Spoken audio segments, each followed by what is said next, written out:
Here's a rewritten version of your story, crafted in a more engaging and gripping style while preserving the original plot, setting, characters' motivations, and key details. Names have been changed, and the tone is punchier to hook the reader. It stays within the 10,000 character limit and uses natural, standard American English. The doctor's voice sliced through the sterile hum of St. Luke's Hospital in Birmingham. Mrs. Harper, your mother's condition is critical. We need to operate now. I clutched my phone, my knuckles whitening as I dialed James for the 6th time. When his voice finally crackled through, it dripped with irritation. What is it now, Eleanor? I'm in the middle of a damn meeting. That familiar icy edge in his tone twisted my gut. Mom's being rushed into emergency surgery, I said, my voice breaking. I need you here. Overhead, the fluorescent lights buzzed like vultures circling. His reply was a cold slap. Sorry. Can't make it. Big things happening. Handle it yourself. Click. I'm Eleanor Harper, 47, and that moment, standing alone in that hospital corridor, was when the truth hit me like a freight train. My marriage was a sinking ship and I'd been too blind to see it. As nurses wheeled Mom toward the ICU, memories crashed over me, sun-drenched summers at our family's Victorian estate. The perfume of her roses drifting through open windows, Dad's booming laugh bouncing off the carved woodwork. That house, a 4-generation heirloom, was our heart. After Dad died 3 years ago, Mom and I inherited it together. Every groaning floorboard, every ornate detail, it whispered our story. James used to get that. 15 years ago when we married. He'd spend weekends knee-deep in Mom's garden, dirt under his nails, grinning like he belonged. But somewhere along the line, my husband's soul turned to stone. In the ICU waiting room, my phone buzzed. A text from James secured my future. Just sold the estate. Leaving for Brazil tonight with someone who actually makes me happy. Goodbye. A strange calm settled over me as I read it. What James didn't know. I'd been tracking his every slimy move for months. My private investigator, Claire, had his number, his affair with his 20-something secretary, their Brazil escape plan. All of it. I typed back one word, intriguing. Gazing at Mom's fragile silhouette through the ICU window, a fire sparked in my chest. James had no clue he'd just stepped into his own noose. Back when we met at a Birmingham charity gala 15 years ago, James wasn't this monster. He was a junior lawyer then, kind, driven, eyes sparkling when he talked about his clients. He'd bring Dad coffee during late-night chats about the estate, soaking up its history like a sponge. Built in 1887 by my great-grandfather, that Victorian gem was more than a house, it was us. Christmases, birthdays, lazy Sundays, all wrapped in its walls. I can still see Grandma in her library nook, her eyes gleaming as she spun tales of our ancestors. Family's not just blood, Eleanor. She'd say, it's trust. It's guarding what's sacred. But James changed. 5 years ago, the late night started. After Dad passed, he morphed completely, grilling me over every penny. Demanding control of the estate. Antiques vanished, jewelry disappeared, he swore they were being appraised. 2 months back, I found receipts for a Rio condo in his email. That's when I called Claire. Your husband's been shopping the estate to buyers, she told me last week, flashing forged papers claiming he owns it outright. The irony? Grandma had locked the estate in an ironclad trust decades ago. Way before James slithered into our lives. He'd been scheming for a prize he could never touch. Another buzz. James again. You'll thank me when you see what I got for that relic. Time to move on.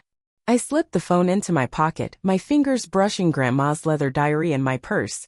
Tucked inside was the truth that'd bury him. The ICU grew colder as Mom's surgery dragged on, my nerves fraying like old rope. Then Claire called, her voice tight. Eleanor, check your email now. I opened the attachment, and my hands shook. Photos spilled across the screen, James whining and dining his secretary, Lily, at swanky spots, buying her Tiffany's trinkets. Touring ritzy real estate offices. Worse, documents in plain sight. He's been draining your accounts for months, Claire said. The estate's just the cherry on top. Most of your cash is already offshore. My banking app confirmed it. $842 left in my personal account. Our joint one? 0. Tears burned my eyes as the betrayal sank in. He'd been plotting this for years. Another text from James. Oh, and I trashed those moldy photo albums in the library. Buyers want the place gutted by next week.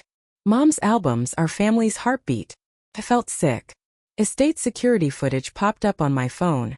James and Lily, champagne in hand, laughing as they boxed up our lives while Mom fought to breathe.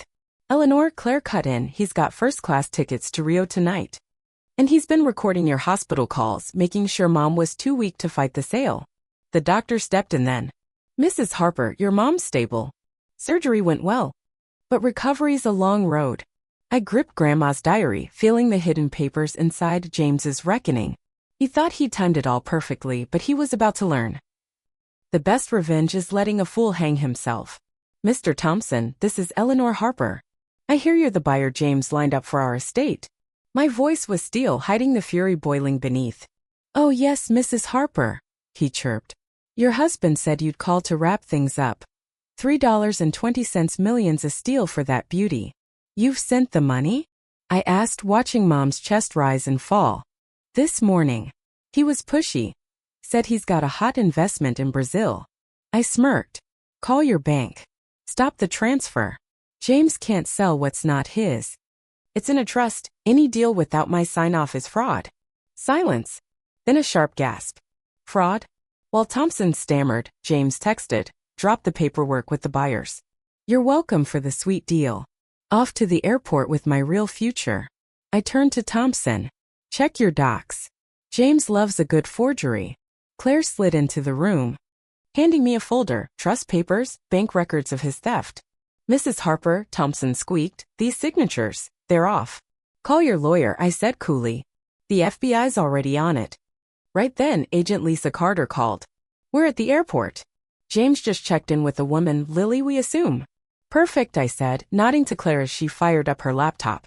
James's next text? Boarding soon. You'll never track us. Enjoy your hollow life in that dump. On Claire's screen, airport security cams showed James and Lily strutting toward the gate. Smug as hell with their matching luggage. Lily wore Mom's sapphire necklace, stolen like everything else. Mrs. Harper, Agent Carter said, it's worse than we thought. James didn't just fake the estate sale. He's hit multiple families, forging power of attorneys during medical crises. My stomach dropped. All those client meetings? A predator's playbook. And Lily's no innocent, Claire added. She's his partner, laundering cash through a shell company. Then it unraveled fast. FBI agents closed in from one side, the trust admin, Mr. Evans. From the other. James's smug grin melted into panic. My wife okayed the sale, he yelled, audio crackling through Claire's feed. Forged papers don't count, Evans shot back. That estate's untouchable. James shoved Lily at the agents and ran, 10 steps before security slammed him down, Mom's antique bracelet flying from his pocket. He just tried draining your mom's account. Another $500,000, Claire said. Good thing I froze it yesterday. One last text from James. Check your mom's insurance. Oops. He canceled it. Banking on her surgery burying me in debt. Too bad I'd switched her to my policy months ago. As James got cuffed, Agent Carter burst in. He hired a demolition crew for tomorrow, wanted the estate leveled. Probably to hide evidence in his study safe. My heart raced. That safe, I'd found it last week but couldn't crack it. Let's see what Lily does, I said, pulling a key from Grandma's diary. The house has tricks he never dreamed of. Sure enough, Cam showed Lily sneaking into the study, cracking the safe. She grinned until the doors locked, mist-sprayed, and UV dye marked her purple. Grandma's failsafe, I said, grinning. She's trapped. 2 weeks later, I watched James and Lily slump in court. Their designer threads swapped for jumpsuits. 37 charges: fraud, theft, conspiracy. The evidence? Ironclad thanks to the safe's haul in James's own laptop. Spilling his schemes across 3 states. Bail hit $5 million each. They weren't going anywhere. James glared as they hauled him off. I just tapped Grandma's diary and smiled. Back at the estate. Mom healed in her rose-scented room, our legacy intact. The garden bloomed, the house thrummed with life. In Grandma's library chair, I felt her wisdom wrap around me. James chased wealth and lost it all. Me? I kept what mattered: family, trust, and a trap so perfect he never saw it coming.